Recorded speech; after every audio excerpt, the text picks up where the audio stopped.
Hi, I'm Dr. Stephen Novella, an academic physician and neurologist.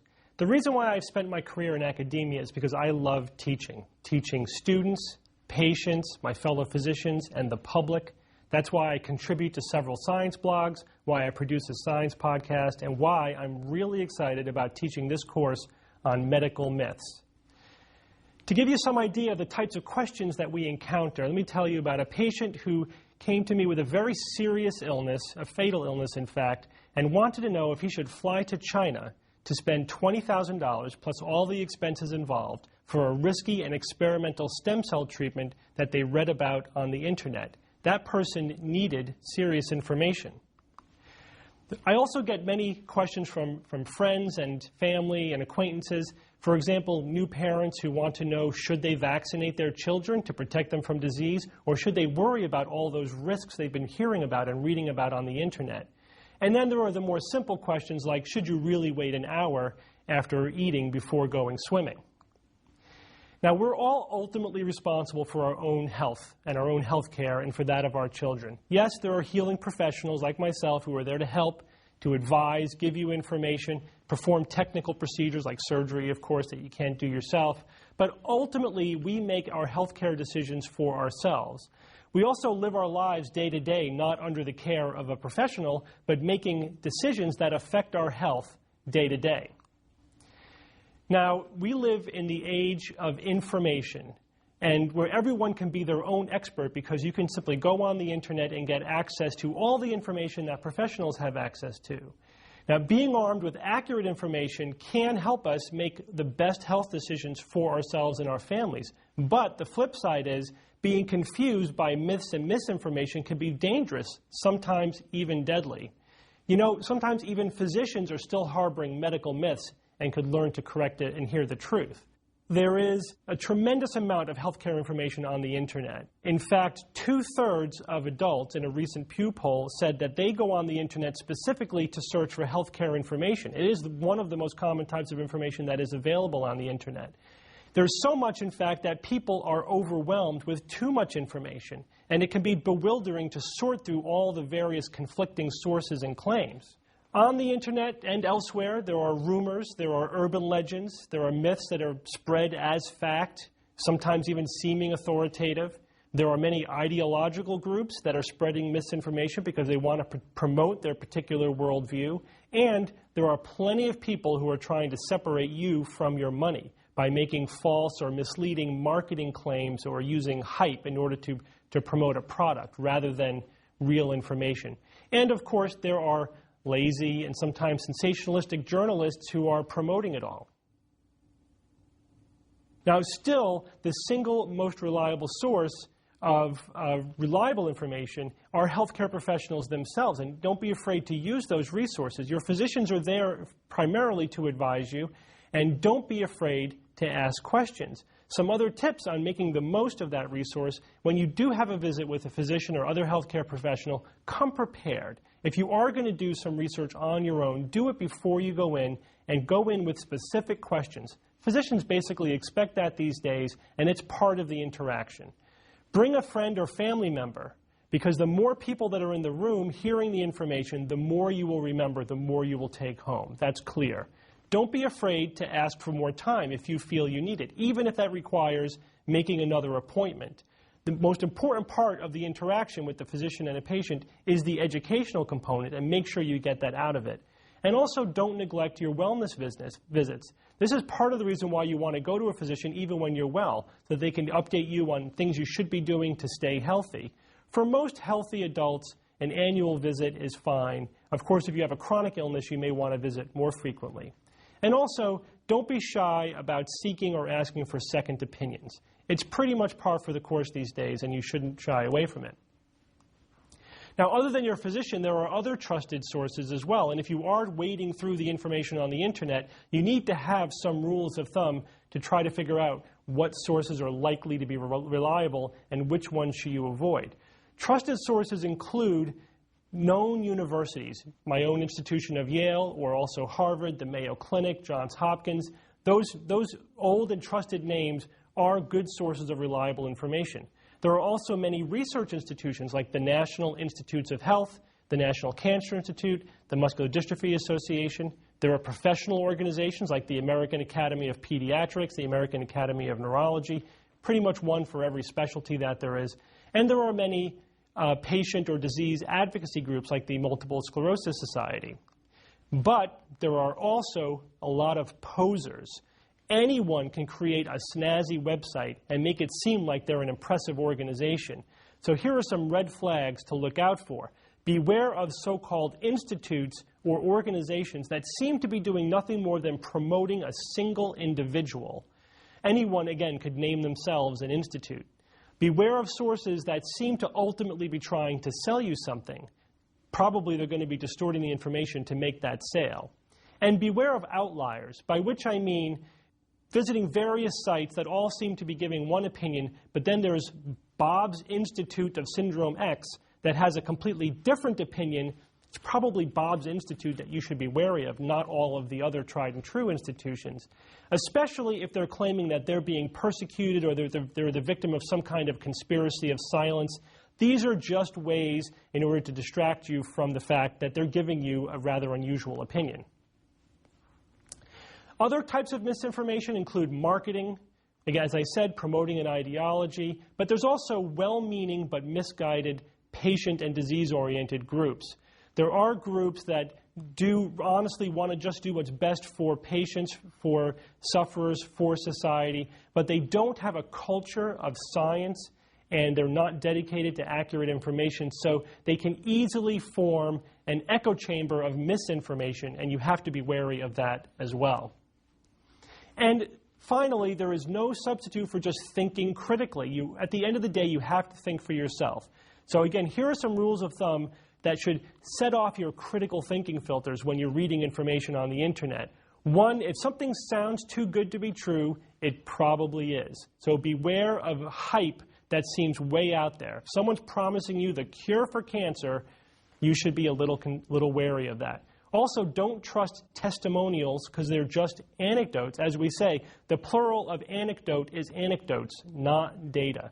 The reason why sites are using testimonials to support their claims is because they don't have the scientific evidence that reliably backs them up. Also, look for contrary information and opinions. If you're reading someone trying to sell you some product or some treatment or therapy, specifically go out of your way to see, well, what are the critics of this saying? What does the other side believe? And see which side sounds more credible. Also, if there is one, see what the consensus is. Are most sites that are reliable promoting one point of view as opposed to an outlying point of view? And finally, is there published peer-reviewed evidence? That's the ultimate currency of medical information. Now, having a peer-reviewed article is not a guarantee that the results will hold up over time or that they're accurate, but it's at least a good starting point. And don't believe conspiracy theories. Again, they're there to distract you from the actual evidence. And don't trust friend of a friend urban legends. Make sure that the sources are all verifiable. Now, I mentioned that peer-reviewed, published scientific medical research is the most reliable kind of evidence out there, but that breaks down into different kinds of evidence as well, and it's important to understand that because if the wrong kind of evidence can be used to support the wrong kind of claims. For example, there's basic science research. That's what's done in test tubes and petri dishes to try to understand the basic mechanisms of how cells work and how things function. But they can't be used to make ultimate clinical claims about what's safe and effective. Biology is still just too complex for us to extrapolate from basic science knowledge. But it does help point the way towards clinical research. When the basic science looks promising, then we do animal research because there's no substitute for looking at something in a complex biological model. Again, animal models of disease and animal research cannot be used to see what happens in people because people aren't rats and guinea pigs, but it does help set us up to do more safe and effective clinical research.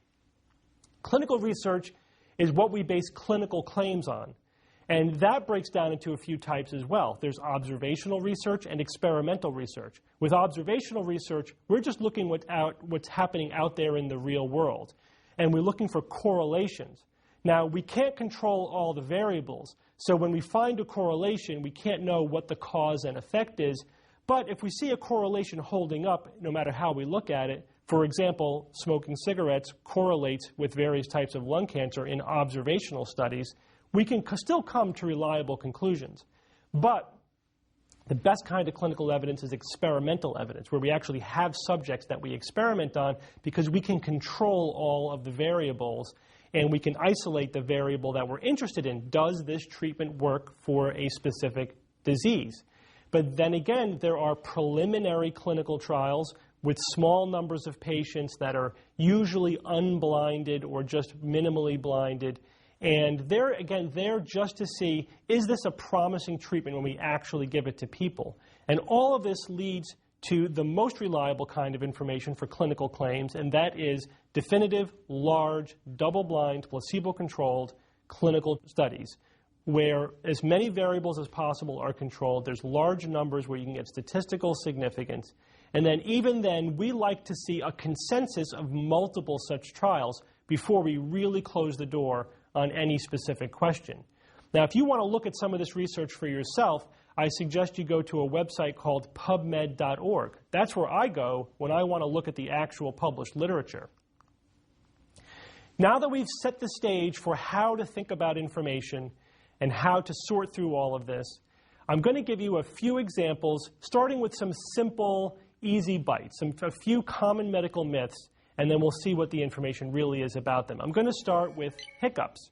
Now, a hiccup is an involuntary spasm of the diaphragm that causes the abrupt inhalation of air, followed by a sudden glottic closure, causing that typical hiccup sound. Now, normally, hiccups are intermittent. They occur, at random for a short period of time. Most of us have encountered them. And when they're brief, intermittent, they don't cause a problem. They may be embarrassing, if nothing else. They can be caused by eating a large meal, by laughing, by drinking too much alcohol, emotional stress, sometimes even just stretching. There are plenty of folk hiccup treatments out there. The most common ones are holding one's breath, breathing into a bag, being startled, swallowing sugar, the Valsalva maneuver, which is basically holding your breath and then bearing down like you're having a bowel movement like this, or trying to hiccup. Do any of these home remedies for hiccups work? Well, there's no evidence to support any of them. They really are just folk remedies without any evidence behind them. There are even some amusing, bizarre folk remedies that have been proposed for hiccups, like stroking your earlobe or repeating to yourself, "I am not a fish," flatulence, saying the word pineapple, drinking vinegar, and my favorite, jumping out of an airplane. I'd like to see that one in a double-blind trial. There are, however, interestingly, hiccup treatments that actually work. But these are not ones that you're going to get at home. There are several medications that we use to treat what we call intractable or persistent hiccups, which can actually become a serious medical problem. These medications include gabapentin, thorazine, and baclofen. In extreme cases, we can even implant a vagal nerve stimulator or a phrenic nerve pacer to actually override the hiccups by controlling the nerves. Let's go from the hiccup to the sneeze. Now, the sneeze is an involuntary, explosive expulsion of air from the nose and mouth. It's triggered by irritants on the nasal or oral mucosa, by bright lights, allergies, and respiratory infections. And it serves a protective function. It expels irritants and germs from our upper respiratory system. But what happens if you hold a sneeze in? Now, I've heard lots of stories about all the horrible things that can happen to you when you hold a sneeze in, such as your eyes popping out. But in honesty, none of those things are going to happen. There's no real danger to holding in a sneeze, although you probably shouldn't do that because you should let this sneeze serve its function to expel irritants and germs. Although if you do have to sneeze, do it into a tissue or your elbow so you don't spread those germs around. There are, however, real risks to sneezing. Because sneezing is a fairly violent, explosive event, it can very rarely, and I want to emphasize this, very rarely lead to some medical complications. These include an arterial dissection, which is a tear in one of the arteries leading up your neck. Very dangerous, could lead to a stroke. Retinal damage from the sudden pressure. Fainting from that Valsalva maneuver I spoke about, which you can do when you sneeze. That could drop your pressure, you get less blood flow to your brain, and you can pass out. It can cause headaches by a similar mechanism, and also can dislodge a clot from your legs and cause a venous embolism. But don't worry, those are all really rare side effects.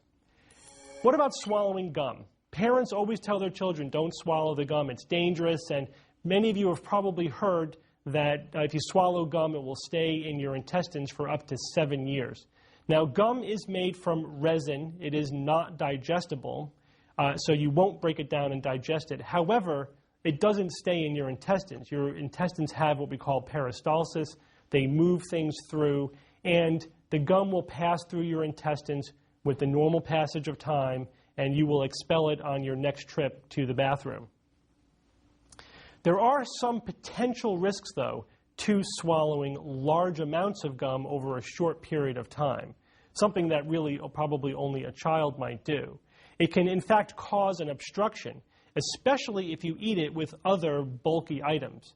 Then, like fiber, for example, it may actually get stuck so much in your intestine that it will cause a blockage that could be potentially serious, even requiring surgery.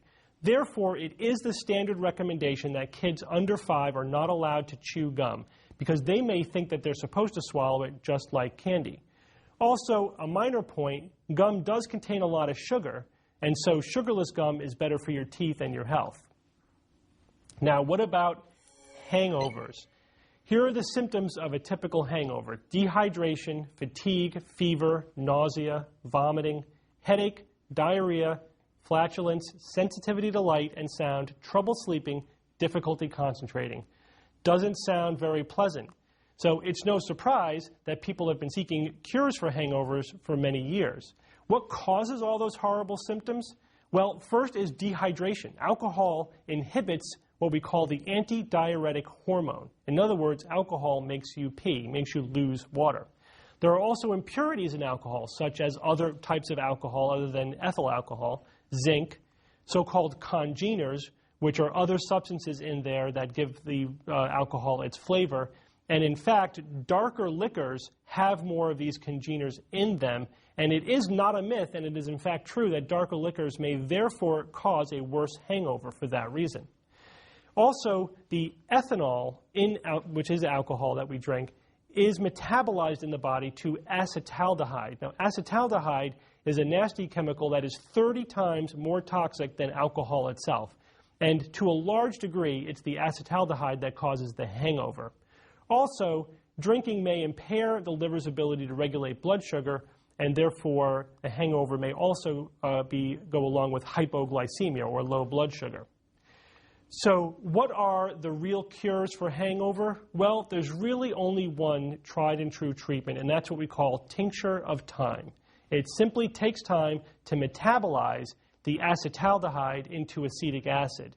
And nothing is going to take the hangover completely away until that has had time to occur. You can also treat some of the symptoms. For example, if you're dehydrated, you can treat that with hydration, drinking a lot of fluid. And that may improve the headache and the fatigue. Also, alcohol irritates the stomach and may cause nausea. So milk or other foods that are settling, may settle the stomach and relieve those symptoms. Also, if you're hypoglycemic, then you can eat food, especially carbohydrates, and that may make you feel a little bit better as well. But that's pretty much it. Time and those symptomatic treatments are the cure for hangovers. But there are a lot of folk remedies. For example, caffeine, so-called hair of the dog, drinking more alcohol, and all sorts of potions and concoctions, hot showers, exercise. Unfortunately, none of those home remedies have any effect. They simply don't work. There are some not-at-home remedies, however, that may help. If you find yourself or if someone finds themselves in an emergency room because of a severe hangover, then you may get treated with oxygen or with certain medications that help deal with the metabolic effects, such as sulfonamic acid or chlormethiazole or acetylcysteine. Now, let's get back to that question I asked at the beginning of this talk. Should you wait an hour after eating before you go swimming? Now, this one's been around for a long time, since at least the 1960s.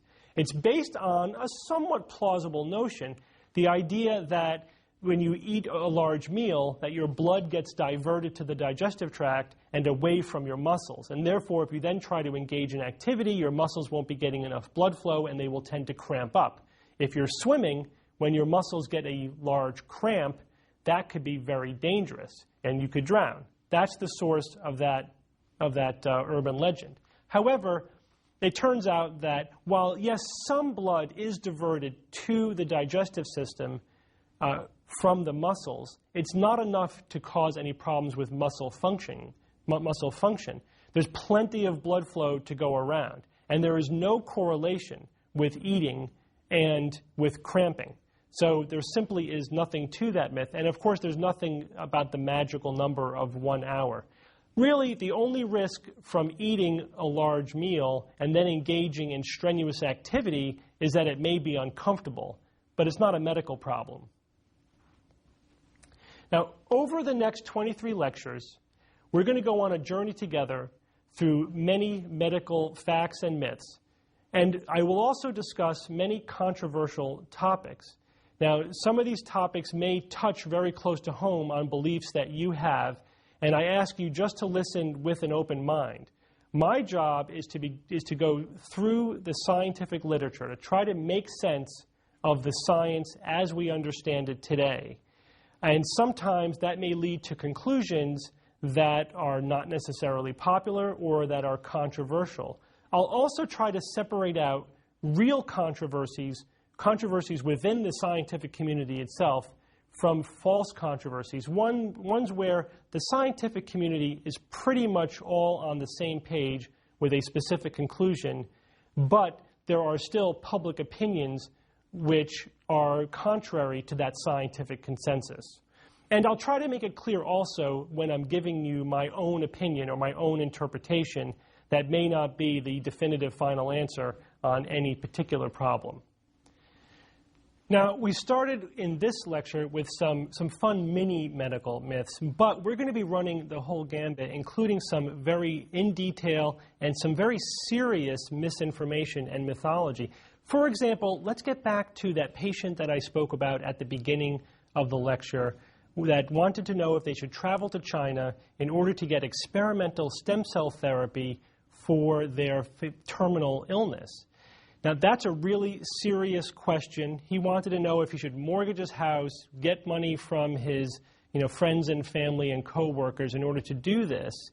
Unfortunately, he was following a trail of misinformation, a trail that was laid there specifically to lure people who are desperate and who are looking for information with the latest hype in order to essentially take them of tens of thousands of dollars. I've even seen cases of people spending over $100,000 seeking these stem cell therapies. Now, at the present time, in the spring of 2010, there are no legitimate stem cell therapies for sale that are out there. So if you see anyone claiming to cure anything with stem cells, it's probably marketing hype and probably a scam. Now, stem cells are a legitimate avenue of research. It's a very exciting, very sexy potential treatment where we could actually replace dead or diseased or dying cells with healthy new cells. And we're certainly hoping that it will potentially treat many things like Parkinson's disease and Alzheimer's disease. But it's not at the level of human use yet. We're basically making the transition from animal research to the earliest human research with stem cell therapy. The only stem cells that should be given to people at this point in time for these types of therapies should be done in the context of a legitimate and ethical experimental protocol, not in some clinic in China or Mexico. But that information is on the internet. It is there in order to provide misinformation to lure you in. There are many other equally serious issues. For example, there are hundreds of cancer cures promoted on the internet.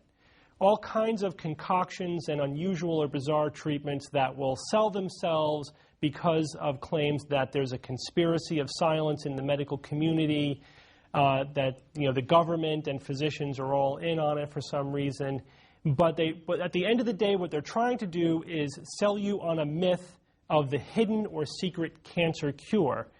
These are very serious because they are attempting to lure patients away from proven therapies which may even have the potential for a cure in some cases for some types of cancer. In others, it may just extend the duration and quality of life.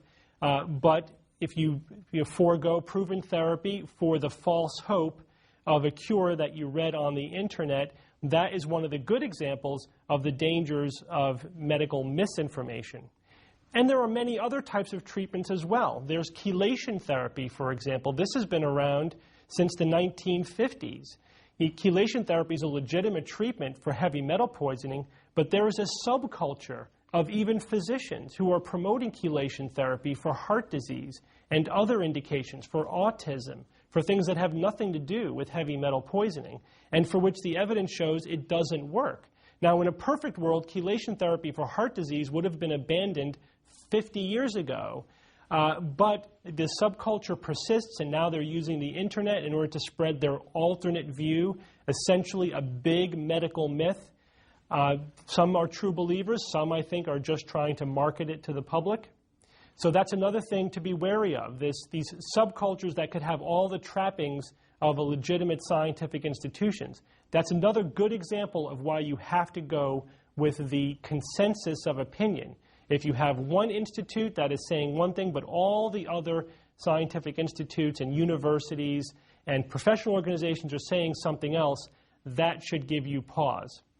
In my own specialty of neurology, I frequently encounter a claim that a treatment called patterning or psychomotor patterning could actually cure children of serious neurological disorders, either mental retardation or Down syndrome or things like that. And I have had many parents ask me, sometimes my patients, sometimes just my friends or neighbors, should they go to this institute, dedicate their large chunk of their lives and a lot of resources of time and emotion and money to this therapy because they want to do everything for their child. And I certainly understand that they want to do that. However, the scientific evidence settled this question in the 1970s. It was an interesting idea. It just didn't work out. It doesn't work. And now we understand why it doesn't work. The underlying theories didn't really pan out. But some of these disproven therapies that should be discarded and were discarded by science live on. They live on in myth. They live on the internet because people became dedicated and too invested in these notions to give them up. They couldn't go beyond the scientific evidence. So these are the range of issues that I'm going to be talking about over the next 23 lectures. Some fun and easy medical myths and a lot of very serious and involved medical situations dealing with serious diseases, sometimes life-threatening, other times just how to live an optimal, healthful life. I'll be talking about weight control and dieting, very fraught with medical myths. Things that like hypnosis, all kinds of mythology around vaccines and pregnancy, and many other topics. And I'm looking forward to discussing all of those issues with you over the next 23 lectures.